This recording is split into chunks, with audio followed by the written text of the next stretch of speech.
Jane. Yes, Peter? Now, Now what, Peter? will you marry me now? Tonight? Oh, Peter, I'm so sorry. I can't tonight.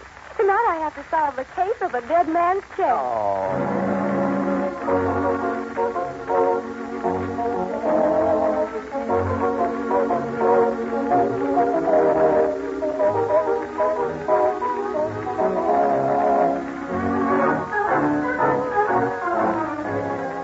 Well, it's about time.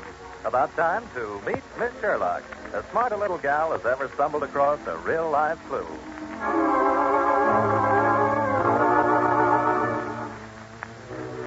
The room is dark, except for a cone of light from a hanging bulb shining on a desktop scattered with papers. Two men stare at each other from the edge of the shadow. No. Don't be a fool. Don't do it. You asked for it. No. No, don't.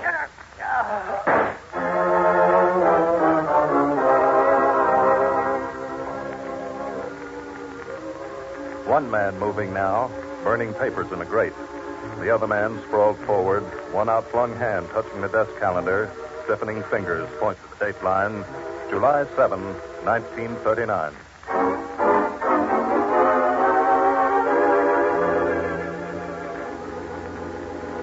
July 1939, 7 years ago, and murder in Manhattan. But 7 years ago, Jane Sherlock was a kid in pigtails. Surely Jane can't get herself and Peter Blossom involved in that crime. Or can she?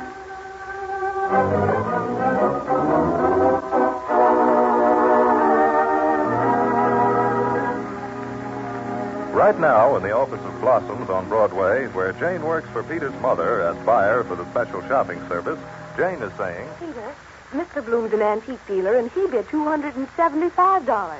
You know, I must have got a bargain, don't you think so? You go to an auction to buy a set of candlesticks for a client and wind up with a rosewood chest as big as a house. But, Peter, it's an absolutely genuine antique rosewood chest. Sure. And where are you going to put it? You'd have to move all your furniture out to get it into your apartment. Oh, I never thought of that. Well, it's safe enough in the back room here at the shop, at least till Mother returns from her vacation. Oh, your mother will love that chest. I'm not so sure of that. Oh, whoever could be calling the store at this hour? Why don't you pick up the receiver and find out? Blossoms on Broadway, Jane Sherlock speaking. Miss Sherlock, you bought a rosewood chest today at the John Slater auction. Why, yes. How did you know? I went there to buy it myself, but I was too late. You paid $300. I'll give you $5. $500? Yeah. How about it? Peter, it's a woman. She wants to pay me $500 for the chest. Say, take it before she changes her mind. Who's speaking, please? My name is Iris March. Oh, I'm sorry, Miss March. The chest isn't for sale. Jane, don't be a Would $750 interest you? No, I don't want to sell. I hope you won't be sorry. Sorry? Whatever do you mean? If you change your mind, call me at the Crescent Arms. She hung up. You let her hang up when she offered you $500 for the chest. Oh, no. She offered $750. $750? Mm-hmm. $450 profit on a chest you can't use, and you let her get away. Oh, no, she didn't get away. Her name's Iris March, and she lives at the Crescent Arms, and she wants me to call back if I change my mind. Well, then call back quick. Oh, no, Peter. But look, honey, that chest's no good to you, and this is your chance to get rid of it at a profit. No. If Mr. Bloom bid on it, and now this Iris March wants it, it must be valuable. Or have something valuable in it. But you can't even get it open. There's no key. That's all right. I'll get a locksmith in the morning. Peter, someone's trying a street door. Yeah, let's see who it is. Is Miss Jane Sherlock here? I'm sorry, the shop is closed. I don't want to buy corsets. I want to see Jane Sherlock. I'm Jane Sherlock. Come on in. We bought a chest today at the Slater auction. I want that chest. Well, I'll give you $1,000 for it. no, Mr. Never mind that. $1,500. Take it or leave it. And you'd better take it. Here, you. I don't like your tone. Who are you? Jane and I are engaged. I don't like the way you're talking to her. Oh, you're Peter Blossom, the lawyer. Well, you'd better give her a little advice. Tell her to sell me that chest. I'll give you some advice instead. Get out of here. Take it easy, pal. Out. Okay. But don't say I didn't warn you. I'll call you in the morning, Miss Sherlock. Maybe by then you'll have changed your mind. Nice, pleasant little fellow. Wish we had a piece of the cloth his suit was made out of. Why? We could use it for a checkerboard and have a nice, quiet little game. Oh, stop kidding. Peter, don't you see if so many people want the chest? Yes, Jane, I'm beginning to see. Come on. Let's go back to the storeroom and have another look at that chest. All right.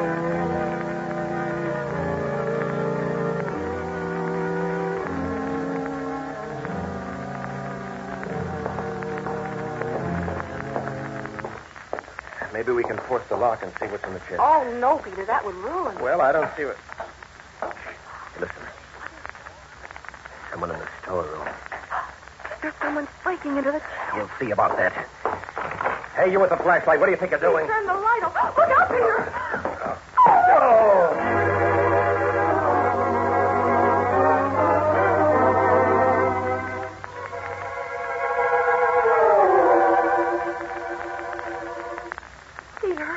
Peter, are you all right? Well, how do I know? Get this thing off my head. Oh, wait till I turn on the light. Get this thing off me. I'm suffocating. All right. Oh, still, Peter, I can't help it. What's so funny about it? Somebody conks me on the head and then throws a sack over my face. There, I've got it now. Boy, I never knew how a potato felt before. Only I was alone in the sack. Oh, Peter, Lord. That beautiful chest. Somebody pried the lid off. Well, now at least we'll be able to see what's inside. Why, Peter, the chest is empty. Whoever caught me cleaned it out. But he didn't have time. Besides, he probably brought the sack to carry away whatever was in the chest. Sacked me up instead. But why pry open an empty chest? I wonder. There must be a secret panel or something. Now, Jane, But don't Peter, let there your- must be. Why would all these people want the chest? Oh, I found a little panel right in the side. It moves. Peter, the chest has a false bottom. Anything there? Oh, Peter. Let me see, Jane. On the bottom of the chest. Peter, it's a skeleton.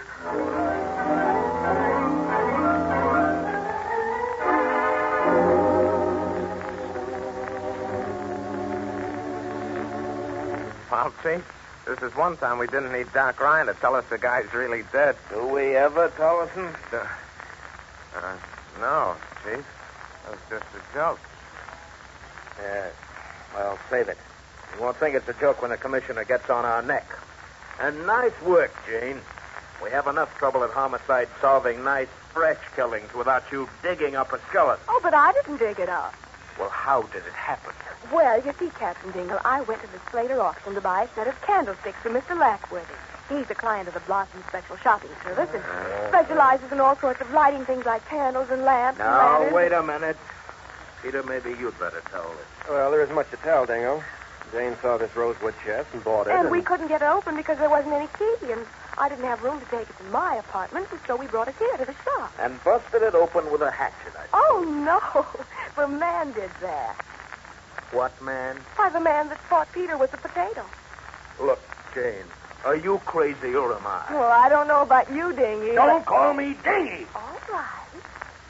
No, you say you bought this rosewood chest at the Slater auction. That's right. Slater. John Slater. Are you talking about John Slater? He ran for judge once, got tied up with a singer, and his wife sued him for divorce. Disappeared very mysteriously years ago. 7 years ago, to be exact, Dingo. Uh-huh. See, recently, Mrs. Slater went to court and had him declared dead. It's all nice and legal. I happened to be in court the morning it came up. Yes, it seems I read about it in the papers. Today, all his effects were auctioned off to settle the estate. Didn't take Mrs. Slater long once she had him declared dead. Well, now, don't forget the 7 years he's been missing. Hey, maybe the guy didn't disappear, Chief. Maybe he was murdered and the the skeleton in the box was his. Huh? You know, Tollison, sometimes you show semblances of normal intelligence. Oh, thanks. Now, wait a minute. Why would the girl want to buy the chest if all there was in it was a skeleton? Oh, now there's a girl mixed up in it. I suppose you'll be telling me next that there were 3 Hindus and an Indian chief. Who? Oh, no. Just the girl and the man that stacked Peter up and that man that played checkers on his suit. Oh, look here, Peter. If you don't explain this, we'll be here all night. Now, what about the But that's potatoes? what Peter said he felt like when the man put the sack over his Shut head. up, Jane. Well, Peter, Well, in order of their appearance, 3 people tried to get that chest from Jane after she bought it at the auction today. 4, Peter. You're forgetting Mr. Bloom. You know, the antique dealer. I think we can count Mr. Bloom out of this. He's a legitimate dealer. He only bid on the chest at the auction. Oh. Who were the other 3? Well, first, a girl named Iris March phoned. Iris March? Mm-hmm. Never heard of it. Why did she want the chest? Well, she didn't say. She barely hung up when in barges a guy with a suit as loud as a sideshow barker. Who was he? He didn't mention his name. Got a little rough, so I asked him to leave. Oh, Peter was wonderful. He practically threw the man out. Mm-hmm. Then what? Well, then we decided to take another look at the chest. We headed for the storeroom. But someone beat us to it. He was in there in the dark. He had a flashlight. He also had a sack, which he pulled over my head.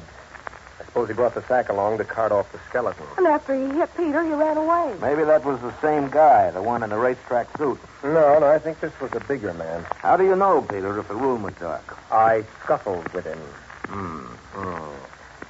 Well, looks like 7 years ago, somebody cloaked John Slater and put the body in the chest. But why wasn't it found before? Oh, the auctioneer said the chest was under a lot of old furniture in the attic. Well, Ryan? Don't ask me to set the hour of death this time.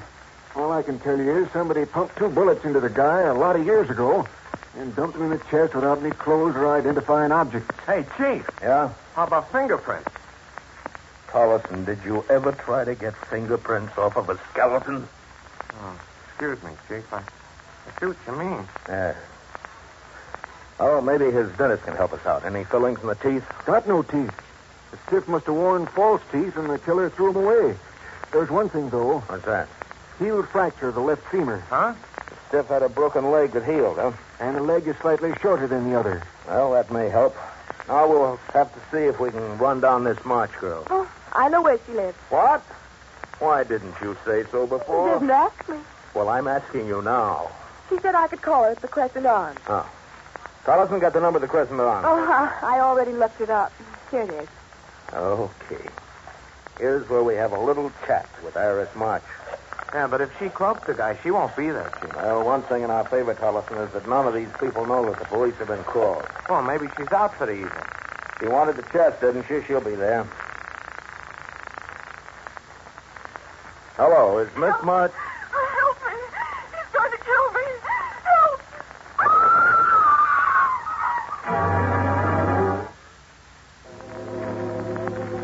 Now, Collison, why won't you let us leave the shop? The Chief said not to, that's why. Oh. You heard him yourself, Miss Oh, Sherlock. but Dingy was just upset. Well, he'll be more than upset if I don't do like he says. Well, I think it's me. If I hadn't told him Iris March lived at the Crescent Arms, he'd never have phoned her. And practically heard her murdered over the phone. Now, look, Jane, hasn't it occurred to you that Dingle may have wanted to keep you out of trouble? Trouble?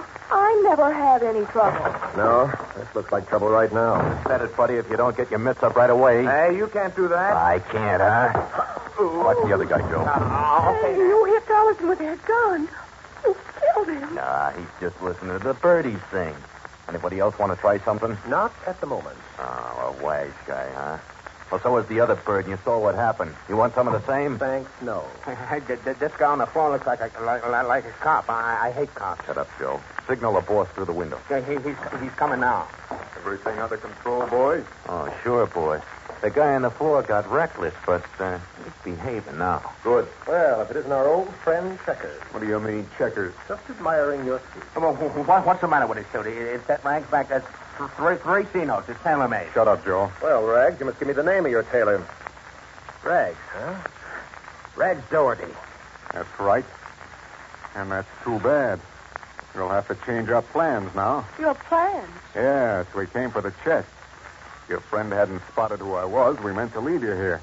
Well, not exactly free, tied up and gagged. But now, Now what? now I'm afraid you'll have to come with us. We're going for a little ride.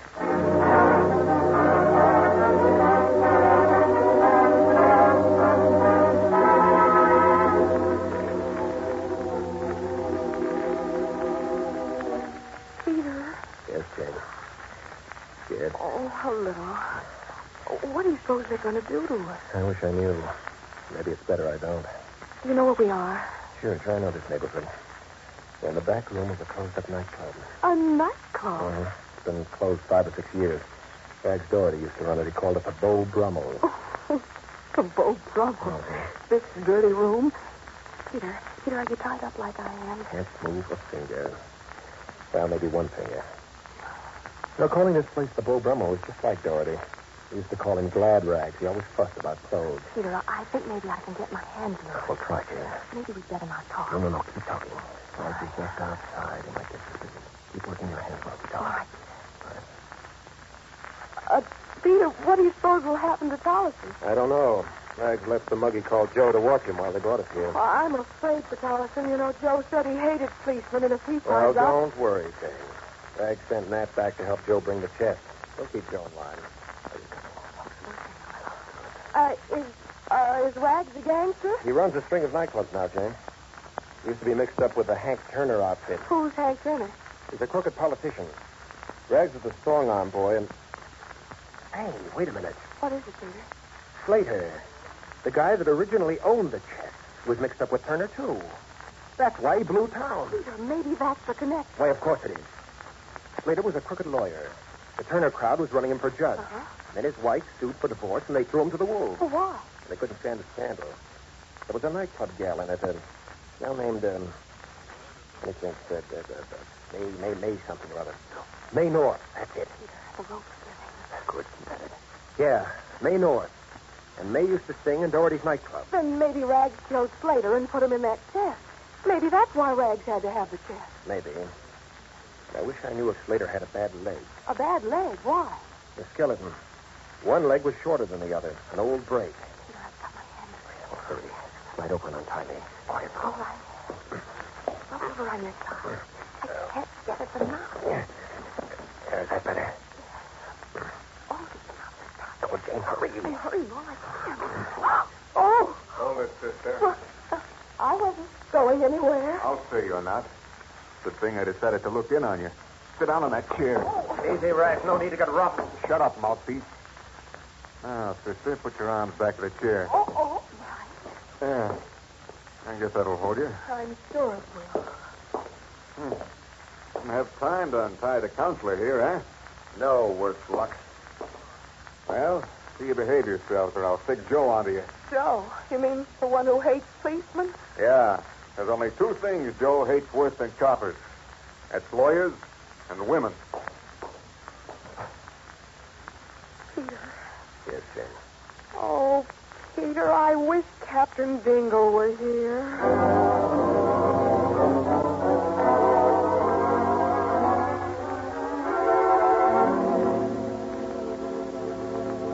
Right this way, Captain Dingle, right down the hall. How long has Miss March lived here? Only moved in last week. I do hope she ain't no trouble. I got a hunch her troubles are over. Well, this here's her apartment. Well, come on, open it up. Yes, sir. I'll show you around, Captain. You'll stay outside. Come on, Ryan. This March girl was killed at the telephone. She should be here in the hall. There's no telephone here. Try the bedroom. Here she is, Ryan. Take a look. Plenty dead, Captain. Knife must have gone through her heart. Well, let's get a look at her face. I'll turn her a little. There. Ryan, do you know who that is? You said her name was Iris March. Iris March, my eye. That's the nightclub canary that John Slater's wife sued for divorce about. That's Slater's former girlfriend, May North. Ryan, we're going to have another little chat with that caretaker.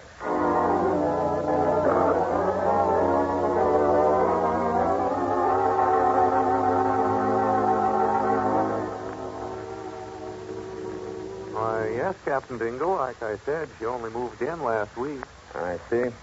And she was alone? Yes, of course. Did she ever have any visitors? Only once that I saw a kind of stocky man, bald-headed, a lot older than she was. She said he was her uncle. Uh-huh. Ryan, did you ever see John Slater? Nope. The Slater case was before my time. Okay. The boys are in charge upstairs now. You come with me. Me? Hey, I'm no cop. I'm a medic. I may need a witness. I'm going to pay a call on Mrs. John Slater.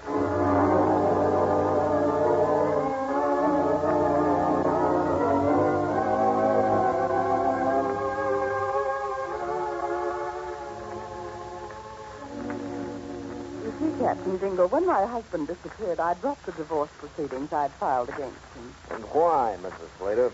I could hardly bring myself to go through with a divorce action against a man I thought was dead. Of course, you do believe that your husband is dead? Yes. That's why, when 7 years had passed, I had his death legally established. Henry told me that was the thing to do. Henry? Henry Turner. Oh. Been a good friend to me all these years. But more than that, in fact. We're to be married soon. You're going to marry Hank Turner? That is news. I trust you'll keep it confident. I dislike publicity. I incurred it once before when John and that singer... Yes, I understand, Mrs. Slater. But tell me, why were you so convinced that your husband was dead? I'm sure he is. You see, my husband had some rather strange acquaintances. I'm afraid he was mixed up with the underworld. A man named Rags Doherty. We used to see quite a bit of each other. There were others, too. I suppose you might think it melodramatic of me, but I think my husband was murdered, Captain Dingle. Uh-huh. I see. Mrs. Slater, your husband had a large rosewood chest. It was one of the articles sold today at the auction of his effects. You remember it? Yes, he used to keep it in his study. He moved it to the attic the same night he disappeared. Your husband moved it? I don't know. I wasn't home that night, but the next day the chest was gone, and I never saw it again till we cleared out the axes for the auction. I see. Tell me something else. Did your husband wear false teeth? Why do you ask that? Merely routine, Mrs. Slater. I hope you don't mind. John was very vain. Very few people knew it, but he wore a complete set of plates, upper and lower. One more question, then we'll go. Had your husband ever had a serious accident to his left leg, a bad break that left the leg shorter than the other one? No, Captain Dingle. My husband had never broken a bone in his body. Oh, thank you, Mrs. Slater. Come on, Ryan. Goodbye, Mrs. Slater. Goodbye, Captain Dingle. I'll have the maid show you out. Oh, it's not necessary. We can find our way. Thank you again. Not much help, was she, Dingle? A lot more help than I expected. For one thing, she stirred up something in my mind I'd forgotten. What was that? Rags Doherty had a brother, Gimpy. So? Gimpy Doherty hasn't been seen or heard of since the day John Slater disappeared.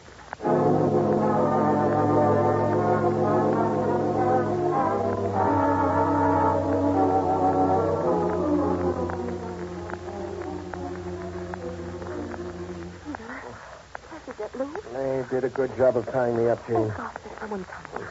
Oh, we're in for it. I'm afraid so. While I had the lunch, I had a chance out here. It's more than I can figure out. Don't try to figure with the boss's orders. Yeah, I know, but Put it down and shut up. Now, you get out the back door and I'll watch the front. The boss is getting jittery. yeah, but when we The got boss is coming in to look at the skeleton to see if it is Gimpy. Yeah, but he can't do Get it. up and get going. Yeah, but I was going to Get tell you. going. Okay.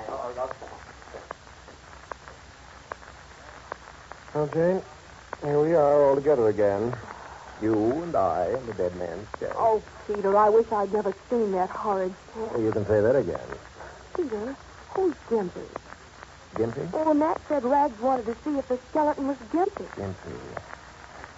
Jane, I think I've got the answer. Rags had a brother named Gimpy. Maybe that's why he wanted the chest. Maybe he thinks Slater killed Gimpy. Nice figuring, Counselor.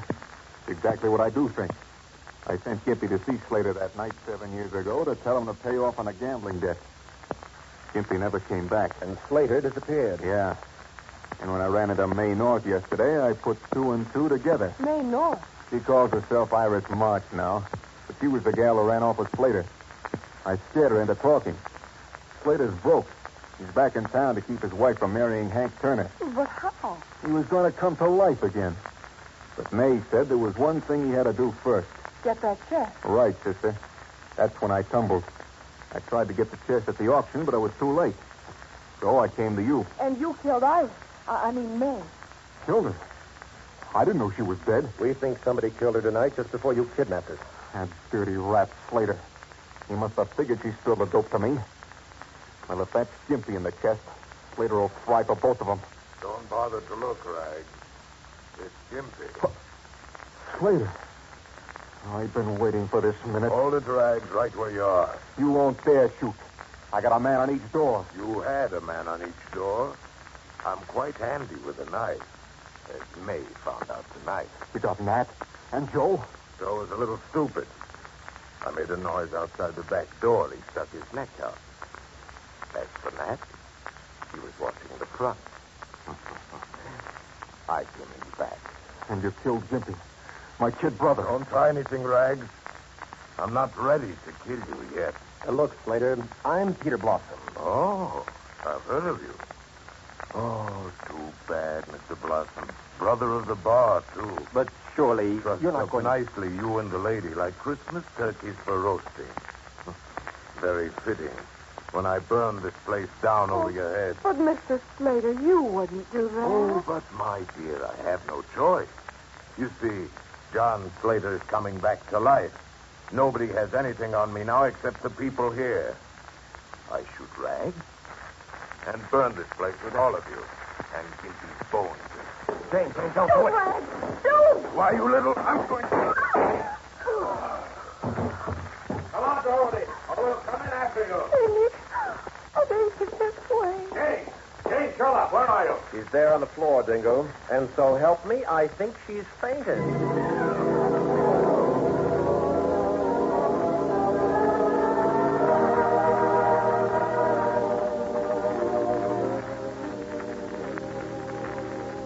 Well, Jane, I can't say I blame you for fainting. Oh, it was silly of me. No, it was no such thing, my little screwball. And tumbling your chair against Slater so Rags could get a shot at him, that was as sweet a job of blocking as I ever saw on a football field. What'll they do with Rag? Slater was kill crazy. We can both testify that Rags shot him himself to faint. Oh, gosh, I hope we can get him off. You're forgetting one thing, Jane. What's that? Rags and his men made away with Tollison. We haven't found the body. Oh, poor Tollison. What's that? Somebody knocked me. It's from that chest. Maybe Gimpy's skeleton has come to life. Let's better see, Dingle. Yeah. Help me get the lid up. Be careful, please. Okay, Dingle. Lift your side. All right. Okay. Tollison, what are you doing in that chest? Gosh, Chief, I don't know. I just woke up in here with a bunch of bones. I thought I was dead and gone to heaven. But, Chief, now that you're here, tell me, am I in the other place?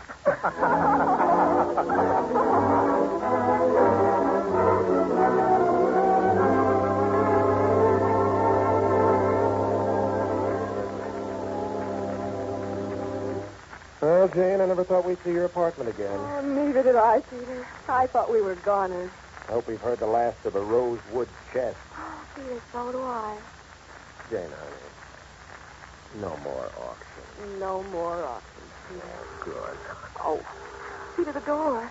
Let me go. Oh. Thank you. Peter, Now what?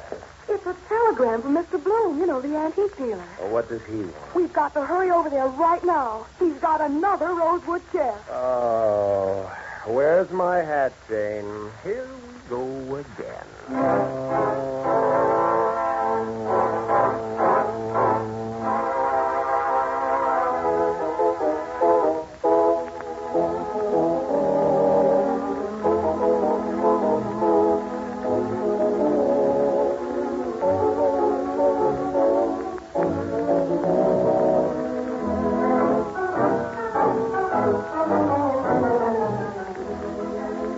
Well, it looks like Peter Blossom is going to be framed in Rosewood. But next Thursday, that's a different story. Jane and Peter find themselves involved with a prim and somewhat grim old maid and a parrot that talks too much. Next Thursday at this same time, The Case of the Cockeyed Parrot. Another adventure of Jane Sherlock and Peter Blossom when you meet Miss Sherlock.